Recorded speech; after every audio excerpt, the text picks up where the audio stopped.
estudaremos uma passagem que é um pouco quanto polêmica, e muito polêmica, 8, e divide opiniões. Na semana passada a gente estudou no capítulo 7, né? O Vitor Rangel deu a lição aqui, e eu dei a lição lá com os versos, para quem estava lá, né? Só o Alessio não foram assistir a lição. E no final da lição teve o cliffhanger para essa, né? Falando, galera, esse último versículo aqui de João 7,53, ele está entre colchetes. E sempre que o texto está entre colchetes, significa que ele não consta nos melhores manuscritos, que há uma dúvida sobre a canonicidade do texto. Então é indicado como colchetes. Só que aqui a gente não tem um versículo pequeno, como por exemplo o oração do Pai Nosso, né? Que tem aquela parte, né? Inteiro ao poder, o reino agora para sempre. Ou a gente encontra em vários lugares apenas um pedacinho, como o tanto de Bethesda, que fala que aí um anjo vinha aqui, que era algo que a tradição contava e falava sobre isso, entende?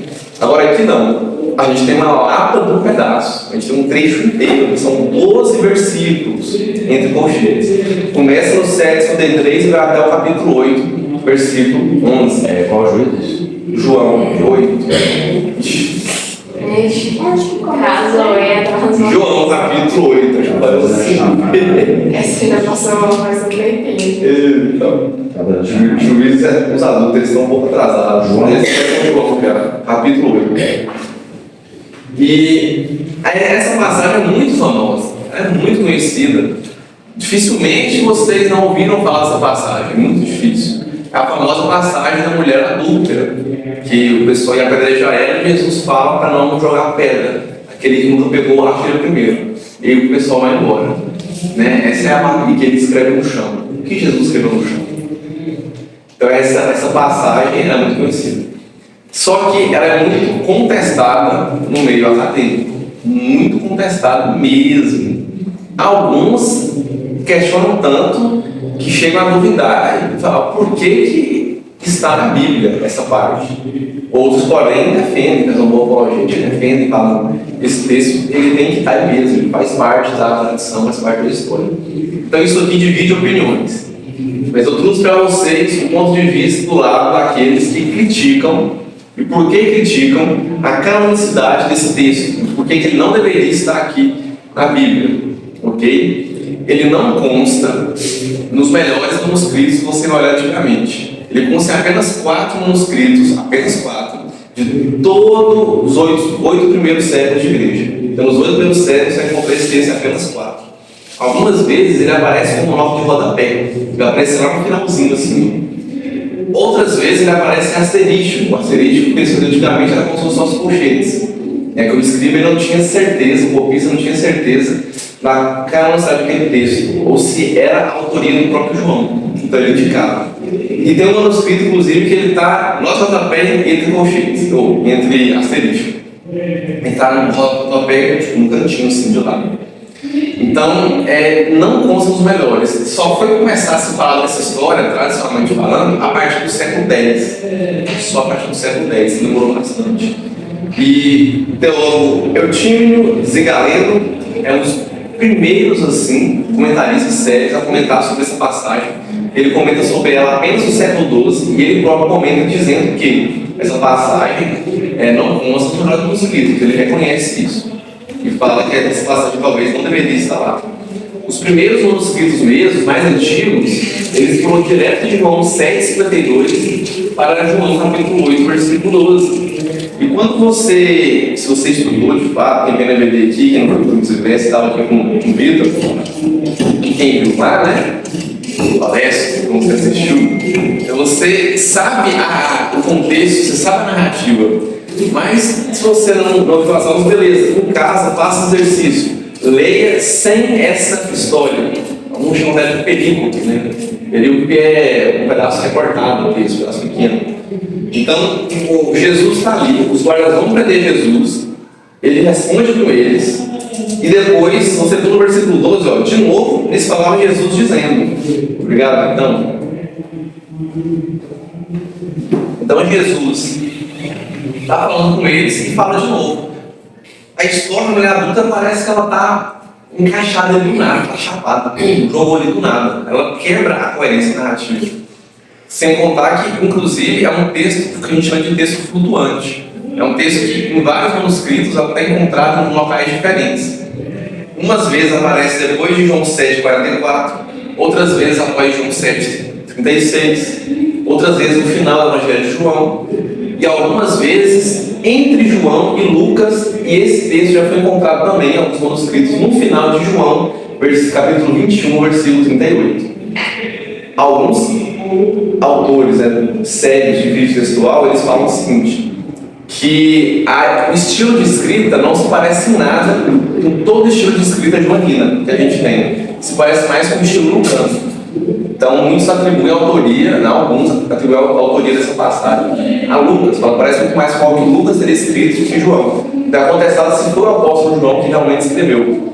Esse texto também ele contém 81 variantes textuais. O que é uma variante textual? Variante textual é quando o copista, aquele que copia, das principais dados, ele faz uma alteração em alguma coisa do texto, em alguma palavra, intencionalmente ou sem querer, ou sem intenção nenhuma. Então ele faz ou acidentalmente, ele faz uma alteração em uma palavrinha. As traduções, por exemplo, a gente tem traduções mais dinâmicas, mais formais, que mudam o texto. Só eu vou comentar um pouco melhor sobre traduções para você explicar tudo. Então, alguém atribui a Lucas. Inclusive, aparece alguns escritos entre João e entre Lucas. Então, foi uma passagem que ela foi procurando o seu lugar no canon bíblico. O pessoal não sabia onde colocar. Porém, ela foi encontrar seu lugar por volta ali do século IX, século X. Então, ela encontrou o seu lugar.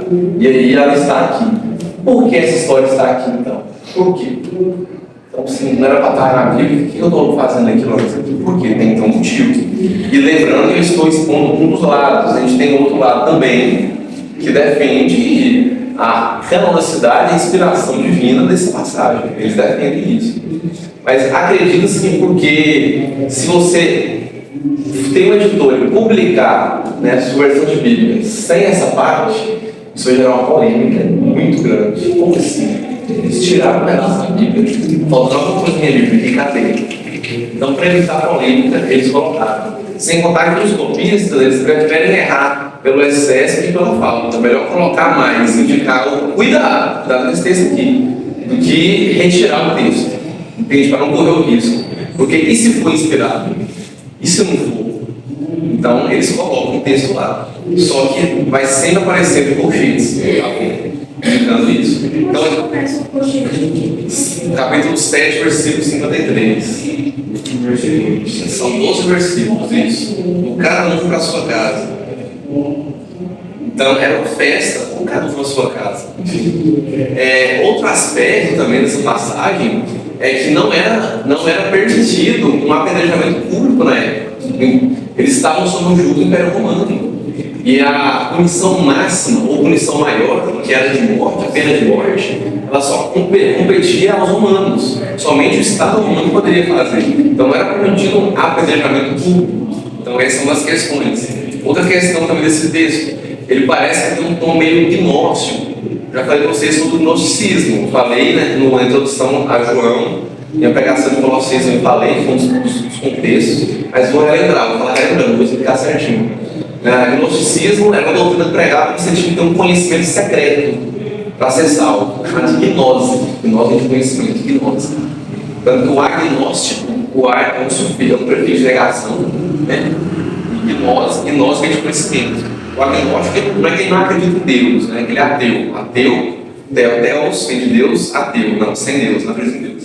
O agnóstico acredita que não tem conhecimento suficiente para provar que Deus existe nem que ele não existe. Só que ele não acredita, óbvio, Então ele não. Então, agnóstico. Gnose é isso. Então tinha um conhecimento secreto. Só quem tinha esse conhecimento secreto poderia ser salvo. E aí alguns criticam até isso, na passagem. Porque Jesus escreveu algo ali no chão que ninguém sabe. Que conhecimento é esse que só Jesus tinha? Gnóstico. Claramente tem vários outros conhecimentos que só Jesus tinha. A gente fez durante a Bíblia. Esse argumento é um pouco mais fraquinho, na minha opinião. Mas eu deixo de dizer algo a se pontuar. Mas esse próximo, ele é muito forte. Essa é a única passagem, provavelmente a única passagem, se vocês encontrarem me mostre depois, eu até nunca encontrei. A única passagem que tem na Bíblia perdão sem mostrar arrependimento. Em nenhum momento, a gente vai olhar daqui a pouco, em nenhum momento a mulher adulta demonstra estar arrependida de seus pecados. E Jesus então perdoa ela. Para mim, são os principais pontos. Então, você parte de uma crítica, porque esse texto deveria estar aqui. Antes de você pegar o textuário, nós vamos escritos, falando você mesmo fala, peraí. É algo que talvez você não para a pensar antes de ler o texto, mas uma vez que você sabe, quando você lê, você percebe isso. E todas as outras passagens, todas, houve arrependimento. Todas. E é claro, mostra o arrependimento daqueles que foram perdoados. Mostra visivelmente. Escreve, sempre mostra isso. Ok? Alguns atribuem essa mulher, aliás, a uma mulher que lavou os pés de Jesus, né? O perfume, que o pessoal fala assim, se o senhor soubesse quem é essa mulher, ela era adúltera também, o senhor não estaria nem perto dela. Jesus mas eu vou contar, essa história vai ser contada os séculos dos séculos, para sempre. E aí alguns atribuem a ela, mas isso aí, pelo amor de Deus, né? Vamos confirmar. Outro aspecto, como essa passagem vai chegar aqui na Bíblia? Acredita-se que ela originou de duas outras histórias, né, que eram contadas tradicionalmente. Inclusive, não é muito questionado a autenticidade da história, apenas a canonicidade dela na Bíblia. Okay? Não é questionado se a história realmente ocorreu, porque isso foi muito criticado, muito estudado por várias pessoas. Eu não tenho esse cacife para falar isso aqui, não. Estou trazendo o estudo de outros, estou me debruçando, expondo um pouquinho do estudo de outros. Mas acredita-se que essa história foi autêntica, assim. Os melhores comentaristas da Bíblia vão comentar isso, inclusive na sua própria Bíblia. John MacArthur vai comentar isso. Então, com certeza foi uma história real. Agora, a história é uma história canônica. É uma história que deveria estar aqui na Bíblia, ou ainda é uma história que João escreveu, ainda que deveria estar na Bíblia, porque a gente tem passagens que estão ali que não foi o próprio autor original que escreveu. Por exemplo, Deuteronômio. Quem escreveu o cuidado dele foi Moisés, todo mundo sabe disso. Mas como Moisés escreveu sobre a morte dele? Então ele foi um pedaço que Moisés escreveu, isso é óbvio. Quem escreveu o Provérbios? Vocês sabem? Quem escreveu o Provérbios? Salomão, né? Salomão. Sabia que não foi Salomão, somente Salomão que escreveu o Provérbios também? Lá nos capítulos finais não foi ele que escreveu. Então teve mais autores. Salmos, não foi Davi, não foi só Davi que escreveu os Salmos. Então isso acontecia. E a questão é, por que essa história está aqui também nesse relacionamento? Né? Isso já foi debatido ao longo dos séculos, mas uma coisa é fato. A gente pode extrair muitas lições boas dessa história. A gente consome muito material que não é canônico, né? Inclusive, os próprios botas rodapé aqui não são canônicos, né? Não são a palavra de Deus. São os comentários do Nancy Shedd, são os comentários dele, do Vitão também, são os comentários de John MacArthur, que são muito bons. Mas isso aqui não é a verdade, não é a palavra de Deus. Eles estão comentando sobre o nome de Deus e os caras acertam muito mais que erram, senão nem eles, né? Só que agora o que está aqui em cima, aí sim, a palavra de Deus é Bíblia. A gente pode extrair muitas lições daquilo ali. E se você tirar essa passagem, você não perde nada. Não tem nenhuma doutrina importante para a igreja, que se você tirar isso agora, muda completamente a forma que a igreja vai conduzir, a forma que a igreja vive. O meu modo de viver muda completamente. Não muda em nada. Você não perde nada do caráter de Jesus se você não encontra outras passagens, como por exemplo, um Jesus que perdoa, um Jesus que critica os hipócritas, que condena a hipocrisia. Você encontra isso em todas as outras passagens da Bíblia, inclusive no próximo monte. Então, se você tirar essa passagem, não vai dar nada. E se você ler ela, também não tem problema. Tá? Eu expus um lado que critica o porquê ela deveria estar aqui. Tem um outro lado também, tem argumentos, tem gente que inclusive vai contra. Temos dois principais manuscritos aí que não contam essa história, que são de muita importância, que é o famoso P26 e o P75. Tem gente que critica eles, fala que os escritores desses manuscritos poderiam ter esquecido de colocar, aí outros falam que não, é um debate muito longo, e isso aí não é avançado. Isso aí está bem acima, não é algo, não tem esse cacife para isso tudo não, entendeu? Quem sabe um dia vai ser muito especializado no vídeo pessoal mesmo, tem que ser gente que entende. Se você quiser se aprofundar no assunto, veja gente que entende. Se você é um de 14 anos de TikTok fazendo um vídeo, pelo amor de Deus, você não vai dar credibilidade para ele, com todo respeito, né? Então você não vai ouvir. Aí tá lá, você sabia que essa passagem já devia ser uma Bíblia? Não é assim, também. Você tem que entender o porquê. Porque isso é perigoso. Isso pode abalar a fé de alguns até, que você falar isso. Isso que eu falei para vocês. Vocês estão errados de igreja errada. Mas isso pode acabar a fé de alguns. Fala, como assim? O cara está questionando, está ali. Mas olha, não tem um concheito aí na sua Bíblia, por acaso. Ele está questionando. Ok? Então, você vê. E vamos extrair então as lições, né, desse texto. Só um comentário com relação à tradução.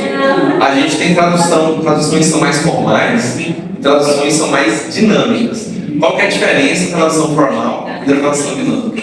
A tradução formal ela conserva o original o máximo possível, ficando até sem sentido às vezes no português, ou ficando de difícil leitura.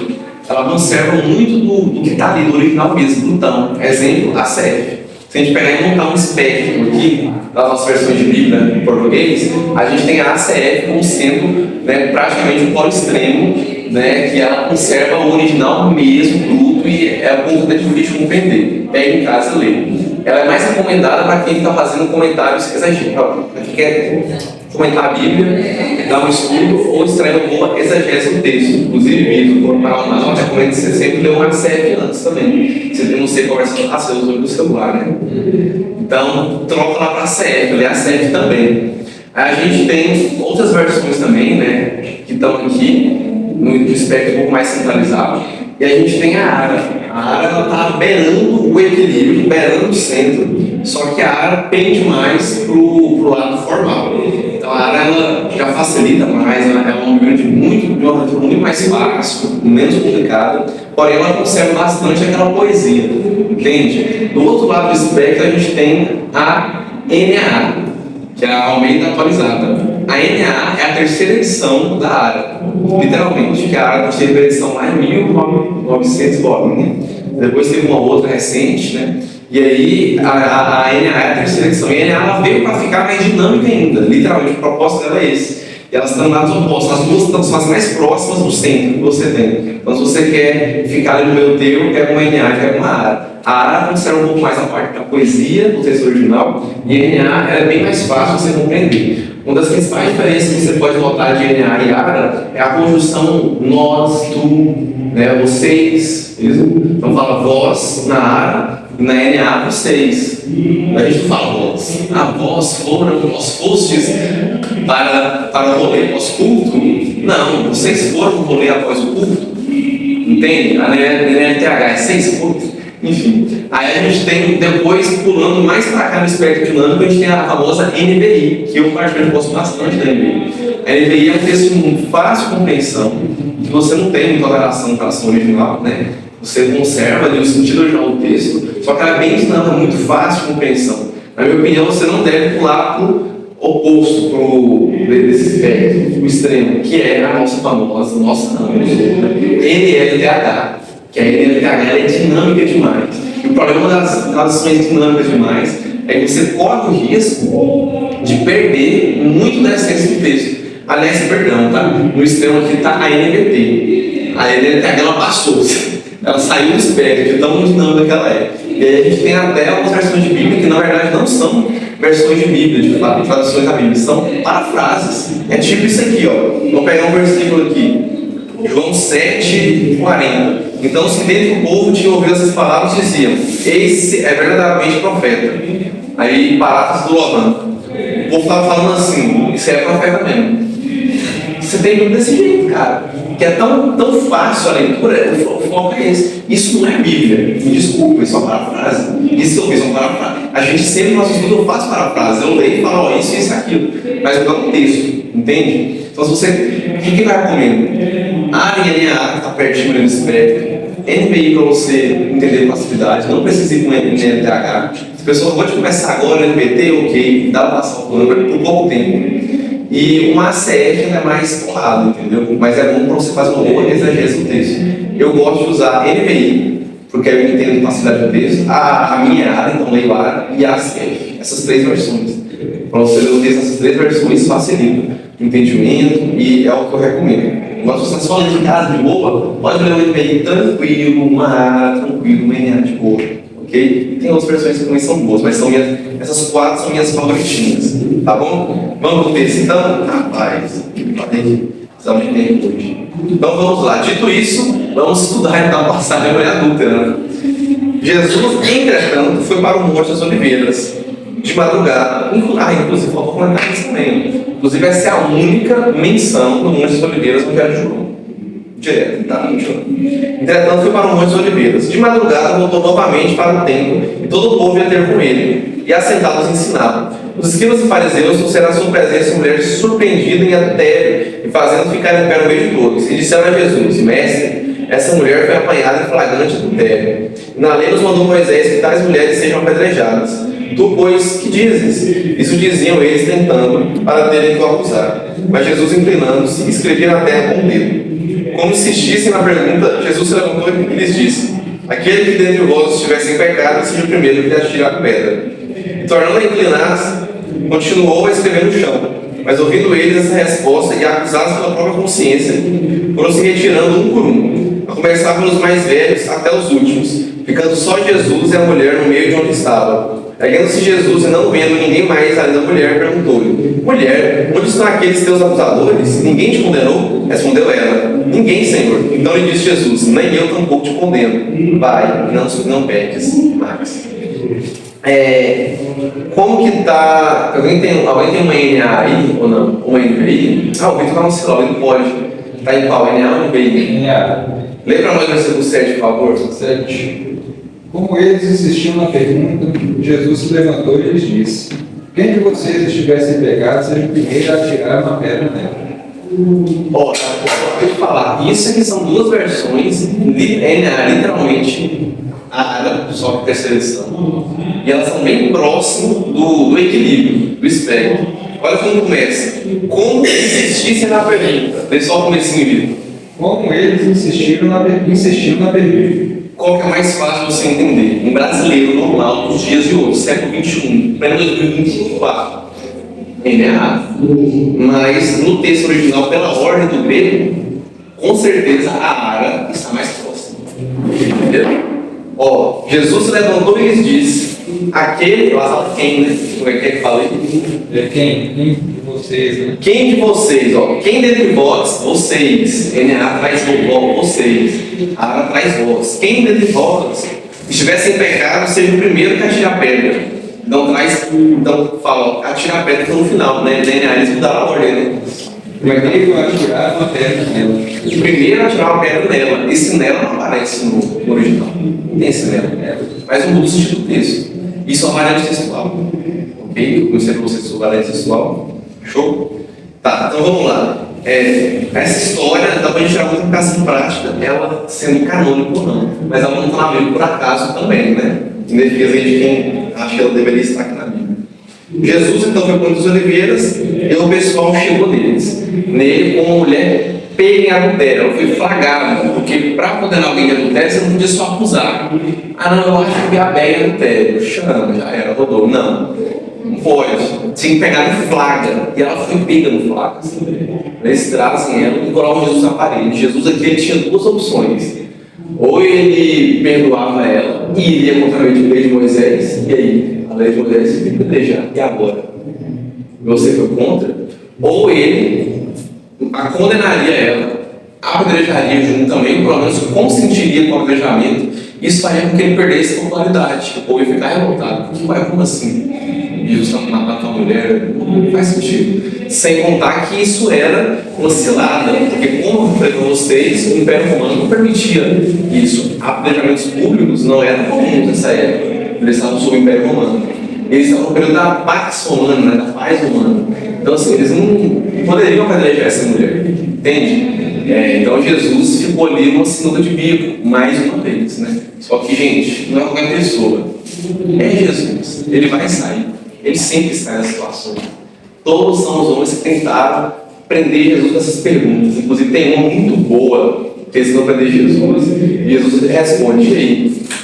O que eu faço é de Deus ou não? Cara, se falar que sim, então o que eu estou questionando, né? Se falar que não, tu vai ficar revoltando com a gente. Aí eles, não vão responder não. Jesus nem tão pouco vai responder a pergunta que vocês fizeram para mim. Não vou falar também não, mas não quer falar para mim não, vocês Então Jesus vem aqui neles e dá uma excelente resposta. Mestre, você não é mulher adultério, tá. E aí Jesus falou, tá, se você, aonde vocês não tiverem um pecado, então pode tacar a pedra nela. Sabe o que é interessante essa história toda? Jesus poderia ter tacado a pedra. Lá no final, quando ele fala assim, ó, nem tão pouco eu te condeno. Jesus poderia tacar a pedra, e ele não quis tacar a pedra. Jesus não quis tacar a pedra, mas ele poderia. Que é quem tem pecado, ele tem. Jesus, na verdade, ele morre no lugar dessa mulher. A gente aqui nessa história, a gente é mulher adulta. Nós somos uma mulher adulta. Merecemos a morte, merecemos a apedrejamento. Hoje em dia mesmo, vocês veem algumas pessoas que gostam de fazer sátira das coisas, sabe? Eles pegam e fazem animação de Jesus tacando a pedra nessa parte. E só a blasfêmia é muito grande. Né? Eu, particularmente, tenho dificuldades em rir de uma animação dessa, de um meme desse. Agora a questão é, se é pecado ou não, não vou nem entrar nisso. Vamos, se for, beleza, não tem nem que ver, mas vamos supor que não tem problema. Não tem problema. Não tem problema. Jesus não tacou a pedra. A história é essa, não tacou a pedra. Jesus não tacaria a pedra. Então, essas imagens deturpadas de Jesus, que Jesus ele é respeitado até mesmo, que muitos que não acreditam, mas respeitam, né? Vem não fazer piada, não brincar, deixa ali. Mas o pessoal quer cada vez mais mudar, né? Mudar a imagem de Jesus. Ele traz um Jesus que taca a pedra, traz um Jesus que perde para o diabo, lá, de 2020, todo mundo lembra dessa história, antes da pandemia. Então, assim, eles trazem sempre essa imagem de Jesus um pouco efeminado até também, como por exemplo o Porta dos Fundos do Paraná que trouxe isso, se não me engano, mesmo para na época. Ah, você falou sobre o Porta dos Fundos. Teve uma vez que eles fizeram um Exterminador do Futuro, em que o Exterminador do Futuro voltou para a época de Jesus, no dia da Santa Ceia, matou Judas e Jesus reviveu Judas. E falou para ele parar de matar Judas. Gente, tipo assim, para quem cuidado, viu? Foi um cuidado ao consumir esse conteúdo, assim. Porque assim, a gente acaba aceitando algo que a gente não concorda. Eu fico, Jesus é meu Senhor e meu Salvador. Ele é Deus e ele morreu para mim salvar desse merecer. Era para mim ser apedrejado ali, ó. Mas eu não fui. Ele perdoou os pecados, né? E eu não vou aceitar fazer chacota dele, não, tá? Eu não aceito mudar também o caráter de Jesus, deturpado, entende? Através da piadinha, da brincadeira. Muitas verdades são ditas em tom de brincadeira. Muitas verdades. Se eu tenho vontade de falar, ela não fala, mas aí na brincadeira ela solta. Ela fala. Brincadeiras que machucam, brincadeiras que são ásperas, né? A gente tem até um salvinho de Libras lá, né, para fora. Então é perigoso. E o interessante é que Jesus, ele fala, vá e não peques mais. O perdão do pecado não te dá uma carta livre para você pecar. Deixa aberto aí, não saiba, não é Romanos 6.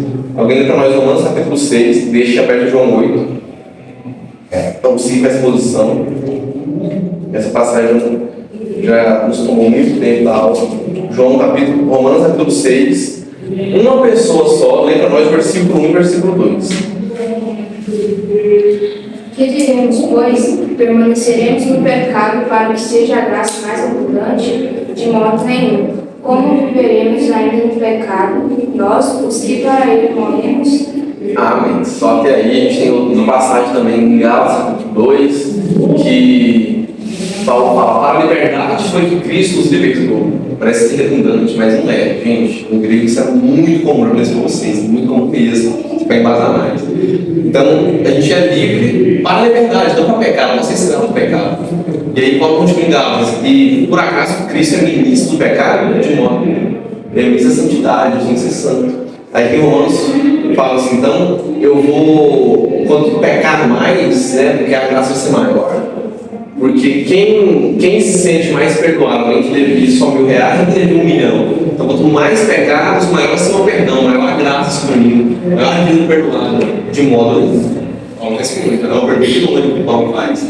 Paulo usa muito esse tipo de argumentação. Ele traz uma pergunta, a resposta é óbvia, você espera um não na resposta, e ele próprio responde não. De modo nenhum. A gente tem vivência de Cristo. Então, essa lição que você aprendeu nas pregações não apaga sua memória, não, gente. São lições boas. Não pegue mais, não erre mais. Inclusive, eu queria seguir uma dia dessa passagem. Eu não quero que, como eu falei, eu conheço vocês, a gente está junto há muito tempo, né? Espero que vocês não abalem a pé de vocês, nem nada, nem comecem a ficar, nem saiam doidos, questionando cada coisa da Bíblia também, entendeu? Porque isso está textual. É um estudo aprofundado, tem que especializar nessa área. Eu mesmo falo sobre essa área, então a gente pode discutir tanto com essas coisas. Né? É bom saber, senão não vai para vocês, só seguir normal. Mas eu também não dou conta de vir aqui e só seguir a normal, sem trazer esse mundo para vocês. Porque a gente tem que conhecer a verdade para não cair em heresia, para não cair em mentira. Né? Porque senão vai vir um negócio de TikTok lá de 1 minuto falando besteira. Então, preciso trazer a verdade para vocês saberem se defende. Né? De um dos lados, mas também tem um outro lado que defende que esse texto é inspirado em quem deveria estar aqui. Tá bom? Inclusive, eu conversei com o pastor Alano para saber qual a posição dele sobre isso. Ele falou que tem que estudar mais a fundo também, mas que ele acredita sim que esse texto é inspirado e que ele deveria estar aqui sim, tá bom? Pastor Alano, nosso pastor. Continuando então. De novo, eles falavam Jesus dizendo. E aí, antes de continuar a leitura, só rapidinho, superficial, eu falei para vocês de você ler sem essa passagem. O versículo capítulo 7, versículo 52. Responderam-lhes: dá-se ao caso de que também tu és da Galileia, examine e verás da Galileia não se levanta profeta. De novo, eles falavam Jesus dizendo: eu sou a luz do mundo. Parece que faz mais sentido com um texto mais coerente você pular direto para versículo 12. Isso aqui, isso aqui. Parece que faz muito mais sentido. E quando você pega essa passagem, ela está, sei lá, meio estranho você ler ela aqui do nada. Jesus estava lá na festa dos tabernáculos falando, aí do nada, você não olhar para ele é apedrejado. Ele está no Monte dos Oliveiras, aí sai da festa e depois volta.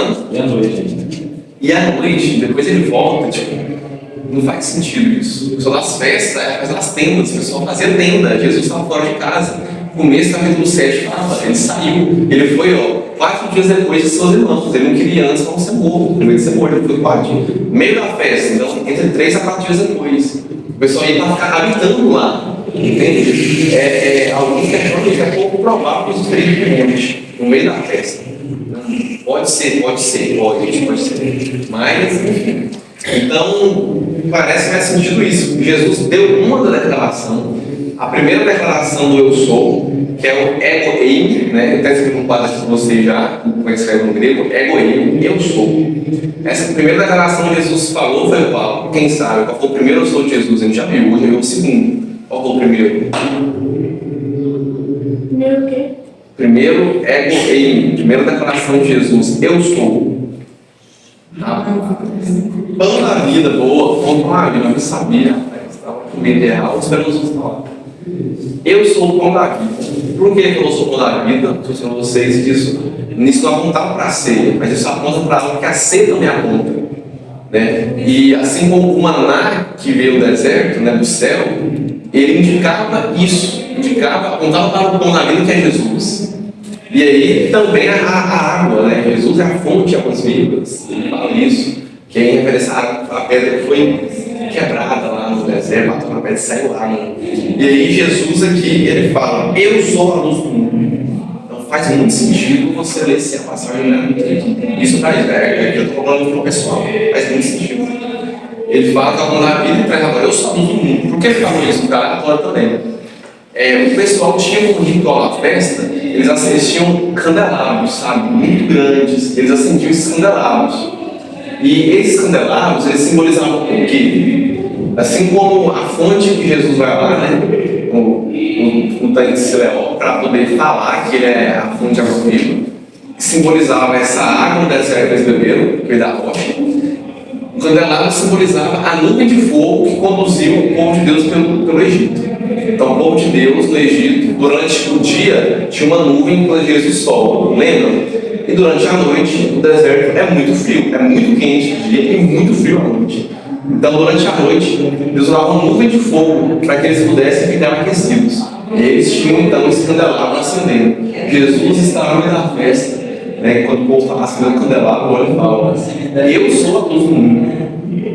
E aí a gente vê que essa coluna de fogo que Deus fez para proteger o povo apontava para o Cristo que viria também. Você vê em cada detalhe, se for 40 anos no deserto, com tudo, o maná, até a água que foi batendo na rocha com raiva, a coluna de fogo, tudo isso apontava para Jesus. Você vê lá em João capítulo 3 também, e João faz muito isso, né, para saber que Jesus é como se fosse a serpente de bronze que foi levantada para salvar o povo. Aquela história que as serpentes venenosas picaram eles, lembra? Em João capítulo 3, antes da famosa passagem de João 3,16, porque Deus amou o mundo de tal maneira, fala isso, fala justamente isso. Então, até isso, aquela serpente de bronze está apontando para Jesus. Então, Jesus, muitas coisas de Moisés apontavam para Cristo. Isso não é comigo. Falando, por que Deus fez tal coisa? Muitas vezes a resposta é porque Deus quis. Ponto. Não tem fato. Inclusive, preciso de comentar um negócio para passar de americana. Por que Jesus escreveu na terra? Eu não deixo de esquecer, não, vou falar com a Então, porque Deus quis. Por que Deus conduziu o povo com coluna de fogo? Porque Ele quis que fosse assim. E Ele tinha um propósito nisso. Que foi revelado anos depois, a gente sabe agora. Mas foi revelado anos depois. Você pode morrer sem saber outras coisas. Vai morrer sem saber outras coisas. Só. Não, então até falou ontem na dinâmica lá da água, só lá que a gente vai ter sede mais. Beleza, mas enquanto estiver vivo, a gente não vai conseguir. Agora tá, só voltando rapidinho lá, sobre o que Jesus escreveu na terra. Alguns acreditam que Jesus escreveu o nome daqueles que estavam ali. Alguns acreditam que ele fez apenas um efeito dramático para poder simbolizar a lei, está falando da lei que Jesus estava ali, ou que ele está escrevendo a lei realmente. Ou que está saindo uma nova lei, ou ainda, essa é mais famosa, mais comum, que ele está escrevendo os pecados de cada um. Não dá para saber o que Jesus escreveu na terra, porque a Bíblia não fala. E a gente tem um conceito na teologia que é o seguinte: princípio de teologia. Onde a Bíblia se cala, eu me calo também. Se a Bíblia não falou o que é, vai não saber o que é. Tem como saber. Igual ontem no panorama de Ruth, a gente viu. Se o livro não fala quem é o autor, não tem indício de quem é o autor, não você vai botar o nosso estudar por cima, trazer possíveis nomes, a gente quer saber isso, é óbvio. Mas, levantar teorias, o que pode ser sim, mas entendendo que são simplesmente teorias, tá? Olha, desculpa que Jesus escreveu na. Não tem como descobrir. Esse cara não sabe, não sabe, não. É impossível descobrir. Você pode deduzir e imaginar, mas não compensa pegar muito a isso. Se a Bíblia não quis falar, então a gente não precisa saber. Então Jesus ele é a luz do mundo. Aqui a gente tem um segundo eu sou, egoísmo. Eu sou a luz do mundo. Jesus trazendo para si tudo isso. Quem quer me segue, não dará em trevas, pelo contrário, terá a luz da vida. Então Jesus aqui fala, olha, ou você está em trevas, sem a luz do mundo, ou você está com a luz do mundo que sou eu, e você não anda em trevas mais. Meio dele. Mais uma vez, João colocando na parede, né? Conforme eu falei para vocês, o Evangelho de João, ele é apologético, é em defesa de Cristo, é escrito com esse propósito. Diante das verdades ditas nesse texto, só tem duas opções: ou você acredita no pão da vida, ou você não acredita. Ou você segue a luz do mundo, ou você não segue. Não tem meio termo. Não tem como ficar em cima do muro. Se você está indeciso, se você pensou para algum momento, me desculpa, você já está do outro lado. Entende? Então você tem que seguir, não tem o que fazer diante desse Cristo que ressuscita pessoas, que cura paralíticos, que ele próprio ressuscitou. Então, nisso, objetaram os fariseus: tu dás testemunho de ti mesmo, logo o teu testemunho não é verdadeiro. Respondeu-lhes Jesus: posto que eu testifico de mim mesmo, o meu testemunho é verdadeiro, porque sei de onde vim e para onde vou, mas vós não sabeis onde venho, nem para onde vou. Pessoal, divindade de Cristo, é como se fosse o seguinte: você está testemunhando você mesmo, você não pode fazer isso, e nós não podemos fazer realmente. Eles não estão errados nesse ponto. O problema é falar isso para Jesus, né? Só para não reconhecer que ele é conhecido. Já sendo ouvido. Não precisa ter isso, parece. O problema é atribuir a Jesus isso, ok? Jesus não pode, não. Tá? E a resposta de Jesus é simples: ó, como eu sou Deus, eu sou o que sou, ele fala isso, eu sou egoísmo, eu testifico, eu posso testificar. Se eu não posso, ele pode. Entende? Vós julgais segundo a carne, eu a ninguém julgo. Se eu julgo, o meu juízo é verdadeiro, porque não sou eu só, porém é aquele que me enviou. Também na vossa lei está escrito que o testemunho de duas pessoas é verdadeiro. E aí Jesus fala, olha, se eu julgo, eu não julgo, mas se eu julgo da forma correta, porque eu não julgo mediante eu sozinho. Eu julgo com aquele que me enviou, que é Deus. E eles entendiam claramente que era Deus. Eles sabiam que era Deus. Entende? E Jesus fala, também está escrito na lei o seguinte: o testemunho de duas testemunhas valida, né, a acusação que você faz, ou a defesa. Tinha que ter duas testemunhas validadas. E Jesus está falando que ele e o Pai são duas testemunhas. E aí a gente tem aquele velho contraste, aquela dificuldade de entender, né? A doutrina da Trindade, os dois são um, mas não são dois. E aí Jesus traz aqui isso, porque é muito complexo essa Trindade. Como assim? Os três são um, mas são três consciências diferentes. O Deus Espírito por si só é Deus, o Deus Pai por si só é Deus, o Deus Filho por si só é Deus. A conta não é 1 mais 1 mais 1 igual a 3, é 1 mais 1 mais 1 igual a 1. Isso é multiplicação aí, né? Não soma. E é complicado demais entender isso. Uma coisa é fato, a Trindade existe. Você vê claramente na Bíblia. Okay? E aí, versículo 18. Eu testifico de mim mesmo e o Pai que me enviou também testifica de mim. E aí, esse era o argumento de Jesus. Ó, a prova de que eu posso testificar de mim mesmo, porque eu testifico junto com meu Pai que me enviou, é que meu Pai testifica de mim. E como que Deus testificava de Jesus? Como Deus dava testemunho de Jesus?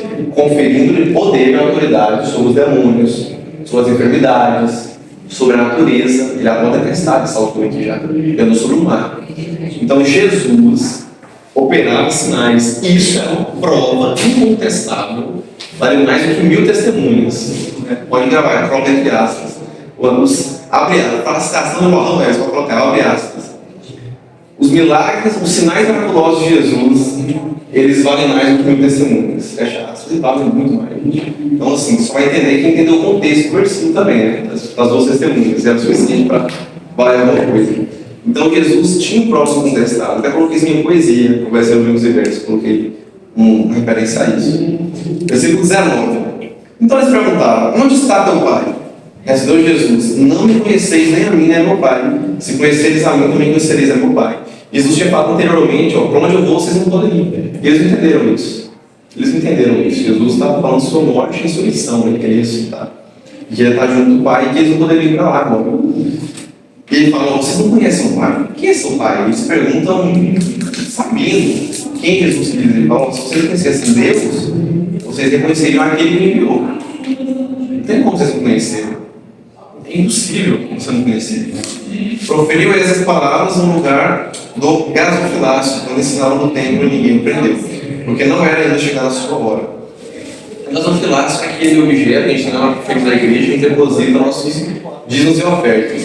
O nome difícil em gasofilácio, mas é esse, o nome é esse que tem que fazer, né? E é interessante que Deus protege Jesus. A gente viu isso na lição passada, né? Deus impediu que Jesus fosse preso, porque não era chegada a sua hora. De propósito, ele segurou Jesus para não ser preso. E aqui, de novo, não é chegada a hora. E estava chegando, aliás. Por isso, Jesus fala: um pouco vocês vão viver, daqui a pouco vocês vão viver mais. Faltava cerca de 6 meses para Jesus ser morto e crucificado. E ele sabia disso. E ele sabia que estava chegando a sua hora. Vamos fazer uma leitura alternada do versículo 21 até o 30, a gente vai até o 30. A gente vai decorrer um pouquinho mais aqui para poder abordar o texto. Tem muitas coisas importantes. De outra feita, eles falou dizendo: vou retirar-me e vós me procurareis, mas perecereis o vosso pecado. Para onde eu vou, não vós. Eu vou, vós não poderei ir. Isso levou os judeus a perguntarem: será que ele irá matar-se? Será por isso que ele diz: para onde vou, vocês não podem ir? E prosseguiu: vós sois carne de barro, eu sou batido. Vós sois deste mundo, eu deste mundo não sou. Por isso vos disse que morrereis nos vossos pecados. Porque se não credes que eu sou, morrerei nos vossos pecados. Então lhe perguntaram: quem és tu? Respondeu Jesus: que é? Desde o princípio vos tenho dito? Muitas coisas tenho para dizer a vosso respeito e ajudar. Porém, aquele que me enviou é de modo que as coisas que dele tenho ouvido, essas digo ao mundo. Eles não entenderam que Jesus lhes falava do Pai. Então Jesus disse: quando vocês levantarem o Filho do Homem, saberão que eu sou, e que nada faço de mim mesmo, mas falo exatamente o que o Pai me ensinou. E aquele que me enviou está comigo, não me deixou só, porque eu faço sempre o que lhe agrada. Ditas estas coisas, muitos creram nele. Alguns creram, outros não. Como eu disse, mais uma vez, o apóstolo João traz esse contraste, ele traz sempre isso. Ó, pum, verdade, chapado, tá aqui, ó. E Jesus é a luz do mundo. E aí, uns creram, outros não. Ó, o contraste. Lembra de Ruth ontem? Ó, não vou com ele não, Ruth eu vou. João traz muito isso. Uns creram, outros não. Ponto, fato. Então, não tem meu termo, não tem isso, não tem ou creu ou não creu. E é interessante aqui que quem não conhece o Pai não vai reconhecer essas palavras. Uma pessoa que não crê em Deus, se você falar as escrituras para ela, elas vão reconhecer, não vão entender o significado do propósito, entende? Muitos são um coração endurecido. Ele só entende através do Espírito Santo, ele quebrando o nosso coração. Né? Ele não é intruso, ele não é invasor. Você abre a porta, mas aí, meu amigo, ele entra. Eis sua porta de base, Jesus fala no Apocalipse. E ele, uma vez que ele entrou, ele faz a mudança acontecer. É interessante aqui que o pessoal falava, como assim? Será que ele quer se matar? E você vai contar que Jesus estava pensando em se matar. Para você ver. Ele fala onde ele vai para poder ir se você morrer, então. Então, para você ver, eles chegaram de cogitar até mesmo a possibilidade da morte. Eles pensaram muito, porque assim, a gente lê aqui muito rápido. De um versículo para o outro vai ser muita coisa. Isso acontece em minutos, horas às vezes. Eles ficam debatendo, gente, ficam debatendo, debate insano. A gente vê isso por 7, pelo menos 2 a 3 momentos calorosos de debate que são relatados, e fora os outros. Na festa inteira tinha debate acerca de Jesus. Nossa, mas será que ele é o Messias? Será que ele não é? Será que ele é o enviado que Moisés tinha falado? Ou profeta? Ele não era um profeta, era o profeta. Ah, mas quem vai fazer sinais como esse homem? Se ele não for o Messias, quem vai ser? Alguns falavam. Tinha os dois lados. Alguns questionando, outros acreditando. E aqui, um dos questionamentos era, mas será que ele falou em se matar? Será? Eles não entenderam realmente o que era. Porém, após a morte e ressurreição, alguns, com certeza, se lembraram e entenderam. Né? Não vai relatar isso, alguns se lembraram. E aí a gente vem aqui no versículo, e Jesus fala que não é desse mundo, assim como nós não somos desse mundo, mas um pouco para dentro dessa terra, simplesmente. Versículo 24. Eu vos disse que morrereis nos vossos pecados, porque se não creres que eu sou, morrereis nos vossos pecados. Como está na sua Bíblia eu sou? Como que está aí? O meu está em caixa alta. Eu estou baixando. Em caixa alta. Está tudo em caixa alta, que eu sou. Não é por acaso, tá? Está em caixa alta. Em caixa alta. Eu falei para vocês ontem ainda, quando aparece Senhor, tudo em caixa alta, a gente tem um tetragrama, o nome de Deus literalmente, né? O IAB ou Jeová, não sabe como ser correto, mas um Senhor de Jeová, o tetragrama. Aqui, esse eu sou, não há dúvidas que Jesus está fazendo uma referência direta a Êxodo capítulo 3, versículo 14. Lembra? A gente já leu essa passagem aqui na introdução, não, foi numa lição de João 3, não lembro. Mas a gente já leu o vídeo com vocês. Alguém estava aqui assim, lembro, vocês falaram, eu não lembro. Que lá a sarça pegou fogo e não se consumiu. E a voz que saiu dentro. E aí, Moisés se aproxima da sarça. Chama. Moisés se aproxima, chama mesmo, ele não queimava. E aí Moisés se aproxima da sarça, Deus envia Moisés e Moisés fala, quando o povo perguntar, quem te enviou? O que você vai responder? Deus fala, eu sou o que sou. Você vai dizer assim, o eu sou te enviou. Ele usa essa expressão. E aqui Jesus traz essa expressão também no 24. Eu sou. Se vocês não creem que eu sou, o mesmo Deus que falou com Moisés e Moisés, eu também sou. Se vocês não crerem nisso, vocês vão morrer dos seus pecados. O único jeito de você não morrer dos pecados é quem Jesus é. Eu já até falei para vocês um dia. Jesus não foi criado, ele é. Sempre existiu, ele é. A Septuaginta é a primeira tradução da Bíblia em uma única linguagem. O Novo Testamento foi escrito em grego. O Antigo, vocês sabem, foi escrito em hebraico. Pequenos trechos em aramaico. Muitos encontraram em Daniel, trechos em aramaico. vivendo em questão e tal, né? E aí essa Septuaginta traduz o Novo Testamento também para o grego. Então, às vezes, a gente encontra o significado de algumas palavras do Antigo Testamento no grego. Se você encontrar, é porque vem da Septuaginta. Mas estudar sempre com o hebraico, né? A Septuaginta traduz essa fala eu sou, né? Em português eu sou, em grego é ego eimi. E ele traz aqui também a mesma tradução, o mesmo significado. Então, não há dúvida, gente, é uma referência direta. Jesus está fazendo referência na relação ao sou que Deus fala. E ele fala de novo no versículo 28. Ele fala 2 vezes. Ele fala, olha, quando eu levantar o Filho do Homem, então sabereis que eu sou, e que nada faço por mim mesmo, mas falo com o Pai me ensinou. Então Jesus fala assim, ó, temos aqui várias provas incontestáveis de que Deus testifica de mim. São sinais, olha mais que testemunhas.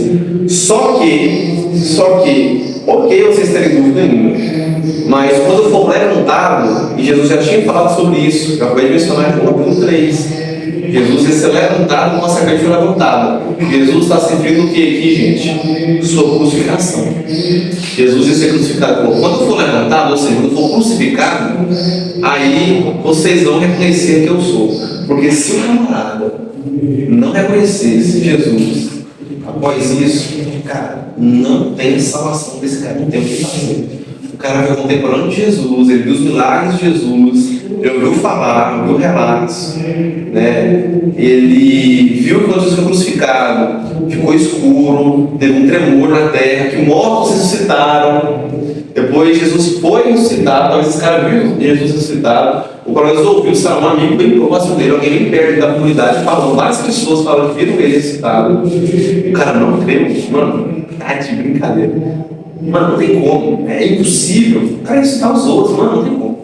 Esse cara não tem escapatória. Infelizmente, não há nada de novo embaixo do sol. E tem pessoas assim hoje em dia. Diferentes casos não têm acesso a esses sinais. Mas mesmo se tivesse, elas não creriam. Bem-aventurados os que ouvem suas palavras e praticam. Bem-aventurados os que não veem, mas acreditam. A gente tem que crer sem ver. A gente vive, né, pela fé, não pelo que a gente vê, ok? São bem-aventurados. Eu queria ter vivido a vida de Jesus e meus sinais, seria massa, seria. Mas você provavelmente seria desses judeus que poderia crer só depois que ele fosse levantado, ou seja, crucificado, né? Você poderia ser um desses, mas na lei está falando isso, na lei fala que não vem da Galileia, na lei fala isso, aquilo, cadê? E ele estava contestando. E até hoje eles contestam. E aí, versículo 27. Porém, eles não atinaram que eles falavam do Pai. Eles ficavam assim, atônitos, sem entender. 29 até o 30. Aquele que me enviou está comigo e não me deixou só, porque eu faço sempre o que lhe agrada. E você? A gente tem que ser como Cristo. Para você falar cristão. Um cristão é o que? Aquele que é como Cristo. Cristo fazia tudo o que agradava ao Pai. Você tem feito o que agrada ao Pai ultimamente na sua vida? Como tem sido a sua rotina semanal? Eu gosto desse recorte semanal. A gente pode tirar aí um recorte mensal nesse mês, ou diário. Todo dia eu tenho eu gosto do recorte semanal. Em cada semana é uma página diferente da minha vida. Eu gosto do recorte semanal. Essa semana eu li quantos capítulos da Bíblia? Essa semana eu vi quantos louvores? Essa semana eu passei quanto tempo com Deus? Essa semana eu fui produtivo no meu trabalho? Essa semana eu fui frequente nos cultos? Essa semana eu fiz algo de errado com alguém, algum tempo de perdão? Eu gosto do recorde semanal. Domingo é o primeiro dia da semana, como se fosse o último, o encerramento. Então, é uma recomendação que eu dou para vocês. Vocês terem um recorde sempre. Ou pode não precisa ser semanal, é uma sugestão minha. Eu gosto do recorde semanal. Porque, às vezes, tem um dia que é corrido demais, ou até 2 dias seguidos. Mas a semana inteira, é de brincadeira. Em uma semana, você não teve tempo de fazer uma oração decente, de cerca de 10 minutos. Você não teve tempo de ler sequer 2 a 3 capítulos da Bíblia e meditar nele? Pelo amor de Deus, gente. Não deu realmente para você vir na igreja? Beleza, mas em todos os cultos que você teve, 3 ou 4 cultos durante a semana, não deu para você vir? Por isso que eu acho que eu tenho dificuldade de pegar só um dia como referência, eu gosto de pegar a semana inteira. Tem semanas e semanas. E um ano tem só 52 semanas, né? Não sei vocês, para mim parece que fica pequeno um ano. 300 e tantos dias, nossa. Agora fala só 50 e poucas semanas, para mim parece que não sou. Mas já. Temos 11 minutos. Meu Deus. Tá? Não. Vamos lá, versículo 31. Disse, pois, Jesus aos judeus que haviam crido nele: se vós permanecerdes na minha palavra, sois verdadeiramente meus discípulos. Conhecereis a verdade e a verdade vos libertará. Alguns teólogos sugerem que alguns deixaram de crer nele, indicando uma fé superficial. Por isso que fala assim, alguns que haviam crido. E aí, esse haviam crido tem duas interpretações. Ou eles creram e continuaram crendo, ou creram e não creram mais. E aí alguns teólogos apontam para essa parte. Né? E isso justificaria o que Jesus fala aí, de se vocês são verdadeiramente meus discípulos, vão permanecer nas palavras. Mas não é necessário que essa informação dos teólogos seja verdadeira para Jesus mencionar isso. O próprio João mesmo comenta muito sobre isso em suas outras cartas. Né? Quando estava falando no começo da introdução sobre as epístolas, as obras joaninas, você não tem só João para comparar, você tem 3 epístolas de João. Primeira, segunda e terceira João estão curtinhas, são muito boas. Aquele que tem os fundamentos, esse me ama, deve estudar João 14. Então, isso é, de certa forma, bem entre aspas, você é linguagem de amor, você mostra amor para Deus, segue os seus fundamentos. Ele diz essa palavra aqui, ó, de noite, segue, faz a vontade de Deus. E isso você mostra que você ama a Deus. Quem ama a Deus vai seguir os fundamentos, vai permanecer na palavra. É assim que você prova que você é verdadeiramente discípulo de Jesus. Talvez Deus faça com as meninas apenas no acampamento sobre discipulado. E que a gente discipula e é discipulado, sempre. Isso vai ser o resto da vida cristã. Isso tem que ser assim. E Jesus é o rabi final, é o mestre final, né? É aquele que discipula por último. Então, todos somos discipulados de Jesus. Para ser discípulo de Jesus, temos que seguir os fundamentos e permanecer na sua palavra. Inclusive, essas são as primeiras características para buscar alguém, para ser seu discipulador. O discipulador tem que ter uma vida imitável, senão não compensa você ser discipulado por essa pessoa.